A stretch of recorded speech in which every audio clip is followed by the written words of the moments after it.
Zeb uses his. Let me call you It back. has the capability, why not use it? Yeah, let me call you back. Bye. I don't know how that happened, but he was dialing a call or listening to a voicemail, and I called into it, and it's still connected. Huh. I am so glad he's home. We'll see how long he stays. No, he has. So he went back in 3.5 weeks ago.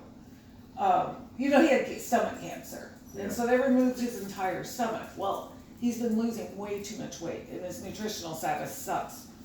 Part of that is because he likes to drink a lot of beer, That's not good. and part of that is just because he can't absorb everything. And so they decided, because you've seen my tube, I've got a tube here. They decided that they're going to give him a tube to feed through,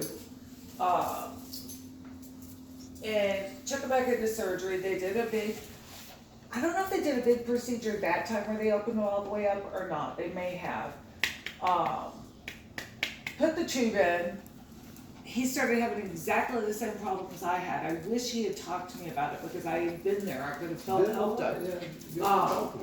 The original tubes that they use they're a long tube that's about this long, and it's about this much is underneath the surface into the abdominal cavity or into the stomach, and there's a balloon that blows up and it holds it in place. Like a Foley catheter, exactly like that. So the balloon, and then on the outside of the body there's a cup that you can slide up and down to tighten it down if you need to clean around it, whatever. It's movable. Well, what happens is every time he would bend over, it would slide open. And then what it is, if you think about this, for lack of a better way to explain it, of a rectum or an anus, then all that stomach juice, you get diaper rash around it. Oh, yeah. And so, and it's extremely painful. The acid burns the skin, it bleeds, it's very, very painful. So instead of telling me about it or telling Amanda about it until it got really bad, he tried to just wait it out. And finally couldn't take it anymore, went in demanding that they take this thing out. That's the biggest problem is that he's got this thing that isn't the biggest problem. The biggest problem is he was sent home without a good understanding on how to take care of it. On top of that, he then had to go back again into the hospital because he was running a fever. Didn't do surgery that time, but then the third time he went back, he was on antibiotics. He wasn't keeping the antibiotics down, he was vomiting, and they're also feeding him through this tube. It's a feeding tube. Am I boring you? No. I think it should what he Okay. he's filming dope. Every time he would feed, I think he's running it too fast.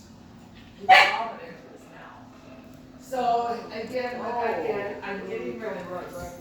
Yeah, I'm getting rid of this thing. This is the evil of all evils. He must have been. He had an abscess. So they finally went in again, opened him up, and he had a big pocket of infection in there. Inside. So they went in, cleaned all of that out. He's been in the hospital for about 6 days. Martine. And he finally came home. So I'm going to call him back in a little while, and I'm going to read him the riot act. If you have this problem, please, don't let it get out of control. You live with a nurse. And he's not embarrassed. It's not that he's embarrassed. It's that he doesn't want to put you in trouble. He don't want to put you in trouble, but he also doesn't understand the severity of things like this. And so I told him I sometimes use butt paste